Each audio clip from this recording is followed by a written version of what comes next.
그런 과정을 건설사에서도 할 수 있는데 본인이 처음 해보는 사람이라면 이거 직접 해봐야 돼요.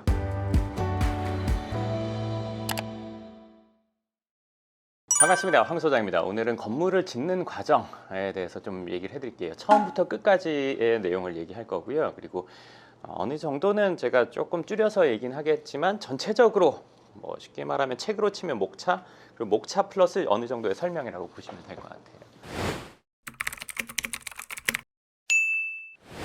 일단은 간단한 용어, 업계에서 나는데 일반인 분들은 헷갈릴 수 있는 거, 건축하는 거랑 시행이랑 뭐 시행, 시공, 뭐 건설회사 뭐 이런 얘기들 있잖아요. 근데 이거 그냥 간단하게 먼저 얘기를 할게요. 뭐냐면 어떤 땅이 있을 거 아니에요?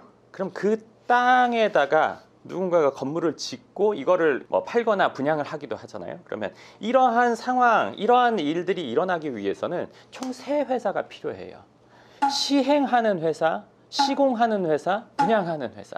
그러니까 땅 주인이 시행사라고 보면 돼요. 그러니까 이 전체의 주체가 되는 게 시행사예요. 땅을 누군가가 사가지고 여기에다가 건설회사에게 의뢰를 해서 건물을 짓는 거, 이 건물이 지어지는 거, 이 건설회사가 뭐 건축회사가 하게 되겠죠. 그리고 나서 이거를 파는 거를 하는 사람들이 이제 분양하는 일이라고 하는데, 이제 분양 대행사가 이런 것들을 한다고 보시면 될 것 같아요. 그러니까 내가 내 땅에다가 내가 땅을 사서 지었어요. 그럼 이걸 뭐라고 해야 돼요? 이거는 시행했다고 하는 게 맞아요. 그러니까 자기 땅에 자기가 지었어도 자기가 건설회사, 건축회사까지 하는 건 아닌 경우가 대부분이니까 시행한다고 하는 게 맞죠. 네. 그리고 처음부터 얘기를 한다면, 자, 어떤 땅에 오래된 건물이 있어요. 오래된 건물이 있던, 아니면 단독주택이 있던, 아니면 빈 땅일 수도 있겠죠. 뭐 지방이나 뭐 외곽 지역에는. 그럼 누군가 이걸 사요. 이런 뭐 땅을 사서 건물을 짓는 거를 한 번에 뭐 일시납을 하는 경우는 거의 없죠. 그러니까 일단은 계약을 해요. 자, 계약을 하고 중도금 할 때도 있고, 아니면 중도금 없이 잔금하기도 한단 말이죠. 그러면 땅이든 건축물이든 있는 거를 계약을 한 다음에, 그 다음에 뭘 하냐면, 잔금 때까지는 이 주인이랑 뭔가 약속한 게 있을 거예요. 뭐 돈만 약속을 하는 게 아니라, 지금 같은 경우는 현재 세입자를 뭐 명도를 한다든지 아니면 용도 변경을 한다든지, 근데 이제 신축을 하는 경우에는 뭐 세입자 명도를 매수자가 할지 매도자가 할지에 따라 다르겠죠. 근데 그 어떤 약속 과정을 잔금까지 둘 중에 누군가가 이행을 할 거예요. 그리고 이제 잔금을 하겠죠. 잔금을 하고 나서 건축회사를 찾고 이러는 게 아니라, 애초에 이거 계약하고 잔금 전에 이 건물을 철거하고 지을 수 있는 건설회사를 이미 섭외를 해야 돼요. 그리고 건설뿐만 아니라 설계도 이전에 끝나야 돼요. 그러니까 이 잔금 전에 설계하고, 그리고 뭐 건설회사 선정되고 어느 정도 금액으로 할지 다 서로 조율이 돼야 돼요. 그러니까 이걸 그냥 딱 내게 되고 나서 이 행위를 할 수도 있는데, 그러면 이거는 그 기간 동안은 아무것도 안 하고 시간이 지나고 있겠죠. 물론 명도가 세입자를 다 안 내보낸 상태라고 하면 내보내기 위해서 시간이 더 필요하니까 다 내보내기 전까지만 그런 것들을 하면 되는데, 그게 아니라 이제 잔금 때까지 그렇게 완료되게 돼 있다면 그 전에 설계라든지 건설회사 선정이라든지 건축비라든지 이런 것들이 다 이전에 이루어져야 돼요. 뭐 잔금하고 나서 해도 되지 않냐? 해도 되죠. 돈이 아깝겠죠. 왜냐하면 100% 내 돈으로 현금으로 사는 경우도 드물고, 그리고 대출을 했다 하면 대출 이자를 내가 내야 되니까요. 그리고 내 돈 100%로 한다고 하더라도 이거를 한 달 전에 공사를 시작해서 한 달 일찍 공사가 끝나면 이거 임대료 한 달치를 먼저 받게 되니까, 내 돈 들어가서 이자 안 내니까 나는 늦게 해도 상관없어라는 거는 어떻게 보면은 바보 같은 짓이죠. 한 달 먼저 월세 받을 수 있는 거를 손해보고 있는 거니까요. 자, 그러면 그 전에 그런 과정을 다 했다고 칠게요. 설계도 하고, 뭐 건설회사도 다 정해져 있고, 건설 비용이나 이런 것들도 다 협의가 됐고 끝났다고 해요. 그러면 이제 잔금을 하고 나서 이거 철거를 해요. 그러니까 건축회사, 뭐 건설회사에서 철거를 시작한단 말이에요. 근데 이게 과거에는 과거라고 해봤자 1, 2년 전만 해도 그런 과정들이 쉬웠어요. 설계하신 분이 예전에 설계한 분이 감리를 했는데, 작은 현장 같은 경우 다. 근데 지금은 설계랑 감리랑 나눠져 있고, 철거를 하기 위해서 철거 감리가 또 있어야 되고, 그리고 철거도 또 이전보다 훨씬 복잡해졌어요. 그 과정이. 그러니까 최근에 우리가 몇 년 동안 TV에서 뭐 공사 현장이 철거하다가 뭐 잘못됐다 뭐 이런 것들 뉴스가 나올 때마다 그거에 관련된 법이 하나하나 더 생겼다고 보시면 돼요. 적어도 3-4번은 들었을 거예요. 그러니까 그런 일을 없게 하기 위해서 막 절차가 생겨요. 근데 제가 현업에 있다 보면은, 저는 뭐 지금까지 그런 사고가 없었는데, 근데 이제 현업에 있다 보면은 저런다고 해서 저게 방지가 될까? 이런 거는 너무 인력 낭비고 비용 낭비고라고 생각되는 것도 있고, 이건 너무 시간상 좀 허비하게 되지 않나 이런 것들도 좀 있긴 해요. 그렇지만 어찌됐건 그런 걸 들을 때마다 뭐가 하나씩 계속 추가돼요. 건축하는 것도 지금은 과거와 다르게 좀 더 까다로워졌고 더 많은 절차가 생겼고 막 그렇단 말이에요. 어찌됐건 이제 철거를 해요. 그러면 잔금을 하고 철거를 바로 할 수 있는데 그 전에 또 해야 될 게 있어요. 뭐냐면 철거하기 전에 우리가 어떤 건물을 철거한다고 칠게요. 이 주위에 건물이 아예 없는 경우도 있어요. 뭐 새로 뭐 택지가 조성되는데 이런 데는 뭐 다 벌판이고 같이 공사하는 거니까 이러는 거 할 필요가 없는데 저는 강남에서만 20번 뭐 거의 30번 정도 지금 신축을 해봤단 말이에요. 그러면 이거를 하기 전에 해야 되는 게 뭐냐면 이 근처에 있는 건물들, 그렇죠? 이 주위에 있는 건물들의 상황을 충분히 알아야 돼요. 알고 그리고 증거로 남겨놔야 돼요. 예를 들면 우리 건물이 이렇게 있어요. 이렇게 있어요. 근데 이 옆 건물들이 이렇게 있다고 칠게요. 뭐 이쪽에 있던. 그럼 공사 차량들이 어디로 왔다 갔다 할 거 아니에요. 그렇죠? 그러면 그 공사 차량이 다니는 길에 인접한 건물들의 주차장 라인이나 그 경계석 라인 다 사진을 찍어놔야 돼요. 다. 뭐 옛날에는 금이 갔으면 금간대다가 그날 신문을 붙여놓고 사진을 찍어요. 그럼 그날 날짜인 게 확인이 되고 뭐 아주 예전에는 그랬어요. 그러면 금이 간 거는 그날 딱 이렇게 붙여놓고 하면은 원래부터 금가 있었던 걸 아는 거고 요즘에는 뭐 파일로 다 되니까요. 근데 그런 부분들 다 찍어놔야 돼요. 문제가 있다, 뭐 금이 갔다, 아니면 뭐 어디가 누수가 된다 이런 거 최대한 상세히 알아야 돼요. 물론 종합건축 회사에서 건축을 하는 경우 이런 것들 사실은 건설회사에서 하는 일이기도 한데 보통 이제 건축을 처음 해보는 경우는 싸게 하기 위해서 아는 사람들 소개해가지고 좀 쉽게 하려고 내지는 좀 싸게 해보려고 하는 경우들이 꽤 있단 말이에요. 이게 참 신기한 게 건축을 많이 해본 사람이 아닌 처음 하는 경우가 오히려 더 그래요. 어찌됐건 그런 과정을 건설사에서도 할 수 있는데 본인이 처음 해보는 사람이라면 이거 직접 해봐야 돼요.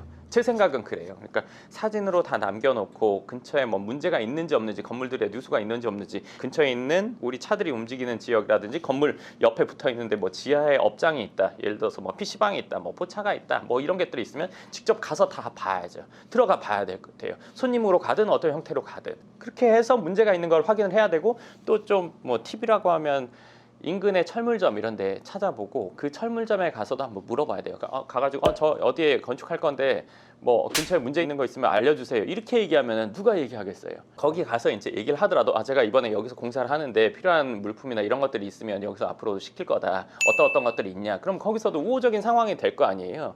그러면 앞으로 이제 우리가 급격하게 필요한 거나 이런 거는 현장 소장님 통해서도 여기서 샀으면 좋겠다고 얘기하고 본인 혼자 말고 현장 소장님이랑 그 철물점 같이 방문해가지고 그런 얘기하면서 근데 그 옆에 건물 뭐 어떠하다던데 대신 거기 누수나 이런 건 없었어요? 근처에 공사하시면 여기서 다 하실 것 같은데 그거 미리 좀 저희도 예를 들어서 옆 건물이나 문제 있으면 손을 봐주려고 생각을 한다 뭐 이렇게 얘기하면 거기서도 이제 어느 정도는 얘기를 해주면 그걸 가지고 어느 정도는 주위에 대해서 확실히 파악이 돼야 돼요.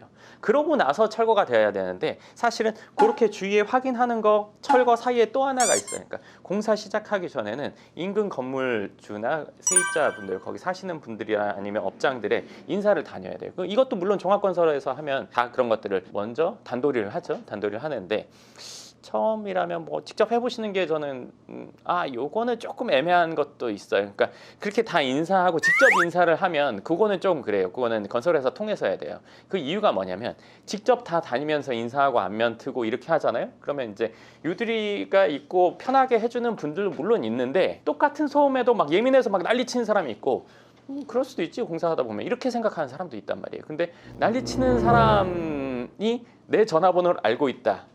그러면 이제 공사하면서 10년 늙는다는 말이 왜 나왔는지 체험하게 돼요. 시시각각 연락 오거든요. 그러면 그걸 안 받을 수도 없어요. 거기서 민원 넣으면 어쩌고저쩌고 하게 되니까. 그러니까 사실은 이런 인사는 공사하시는 현장 소장님이 하게 하고 그분을 통해서 일을 해야지 내가 직접 전면에 나서서 하면 이제 공사 현장 한 번이라고 갔다 하면 이제 난리 나는 거예요. 그러니까 쫓아와가지고 이게 이렇다 저렇다 공사 진행에도 상당히 힘들고 뿐만 아니라 그 요구사항을 다 들어줘야 한다. 들어주면 돈이 엄청 들 것 같고 막 별의별 그 문제가 나한테 직접 다 오면 이게 제가 이제 중간에 현장 소장님이든 아니면 건설회사가 있는 게 좋다고 얘기하는 이유는 뭐냐면 문제라는 게 일으키는 사람과 불편함을 겪는 사람이 다이렉트로 붙으면 이거는 해결이 안 되고 싸움되는 경우가 많아요. 자존심 싸움 돼버리면 이건 해결이 안 되거든요. 누군가가 중간에 있어야 조율이 돼서 협의가 돼요.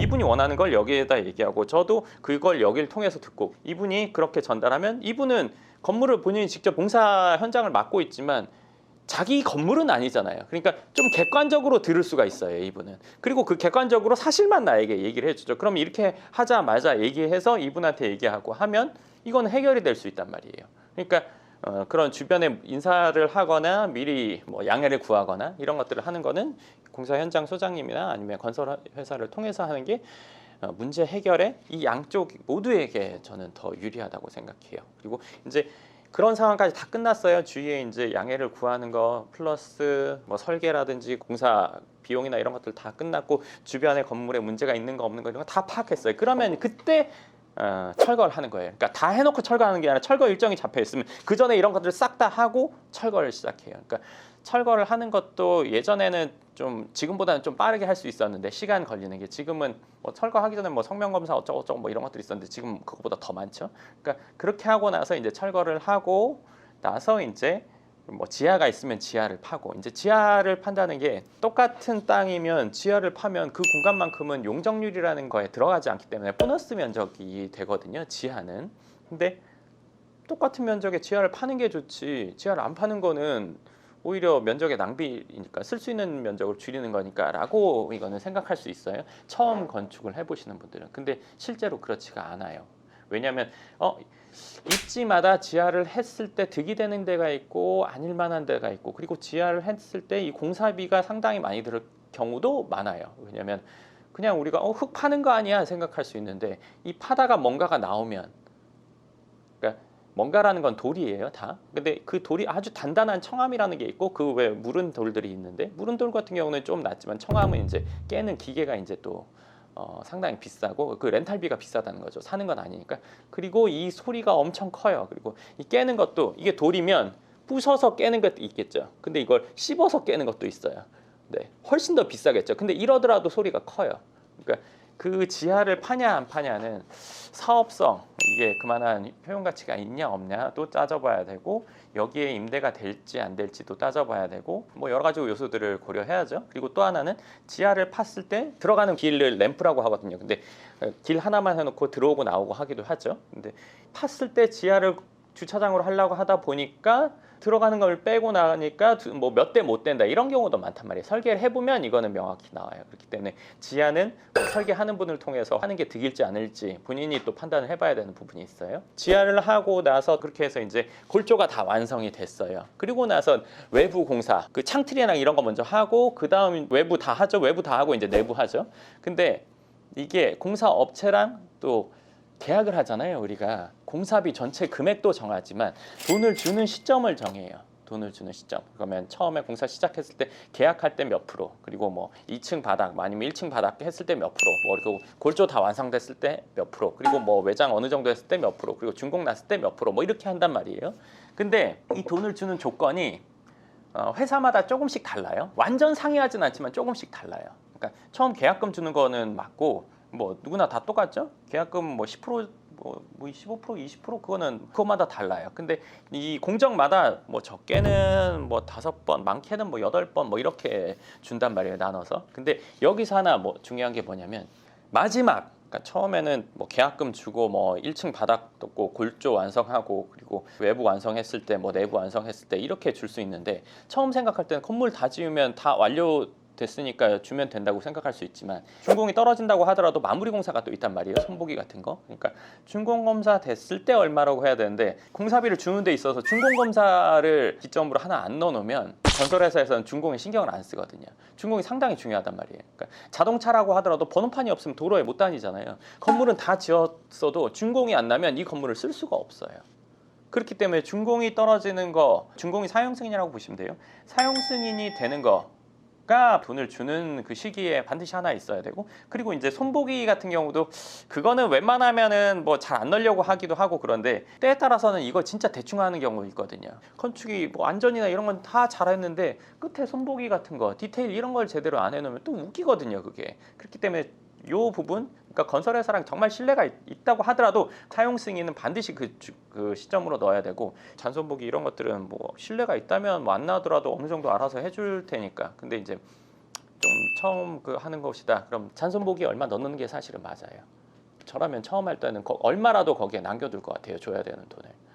그렇지 않으면 대충 한다고 해도 명분이 없고 거기서 어떤 강제력이나 구속력이 없기 때문에 대충 해버리면 정말 웃겨버리거든요. 그럼 다시 사람들 불러서 별도의 돈을 주고 다른 데서 해야 돼요. 그렇기 때문에 저라면 그걸 넣을 거예요. 네. 그리고 나서 이 건물이 다 지어졌다고 칠게요. 다 지어지고 나서 또 준공도 됐어요. 그러면 그때 이제 세입자를 구하는 거죠.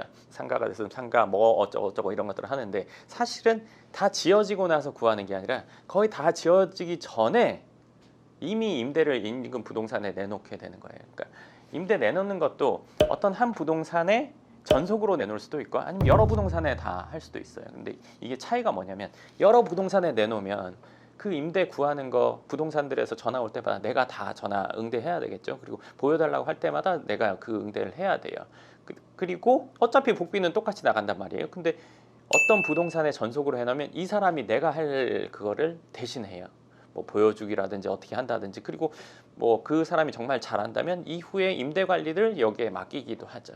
좀 편하려면 한 부동산에 전속으로 해놓으면 여기서 어떻게 할 텐데, 여기 그 해당 부동산이 능력이 없는 데일 수도 있고 뭐 능력이 좋은 데일 수도 있는데, 능력이 좋은 데 같은 경우는 내가 하는 것보다 여기 맡기는 게 저는 좀 더 낫다고 생각해요. 왜냐면 나는 처음 그런 것들을 해보는 거라, 이분은 많이 해본 상태이기 때문에 나보다 난 건 당연한 거죠. 그렇다고 해서 돈을 훨씬 더 많이 주고 이런 것도 아니란 말이에요. 처음에 어느 정도 협의하고 이분이 임대 이런 것들을 신경 쓸 수 있게 해주면 오히려 더 수월하다고 저는 생각해요.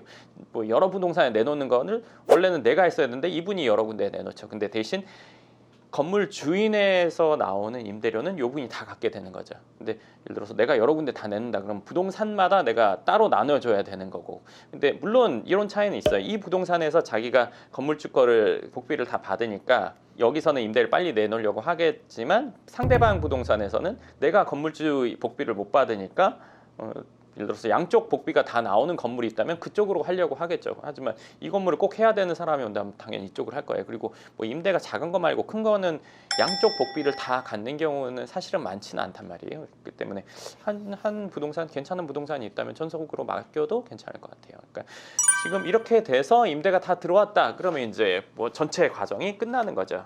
그러니까 뭐 건물을 사고 철거를 하고 건물을 짓고 그리고 임대를 내놓고, 이게 말로는 쉬운데 상당히 긴 기간이 필요하고 거기에 많은 신경이 쓰이는데, 오늘은 전체 과정을 얘기를 해드린 거예요. 물론 건축물을 지으면서 내가 어떤 것들을 확인해야 되는지 이런 부분들은 제가 다음 영상에서 한번 또 이야기해 드리도록 하겠습니다. 네, 그리고 강남 꼬마 빌딩에 대해서 궁금하신 분들이라면 저희 재생 목록에 강남 꼬마 빌딩 섹션이 있으니까 거기 보시면 좀 더 자세히 여러 내용을 찾아보실 수 있고요. 그리고 저랑 상담에 대해서 문의하는 글이 최근에도 또 댓글이 있으신데 영금형 부동산 연구소 검색하시면 거기서 상담 신청 과정 안내 받을 수 있으실 겁니다.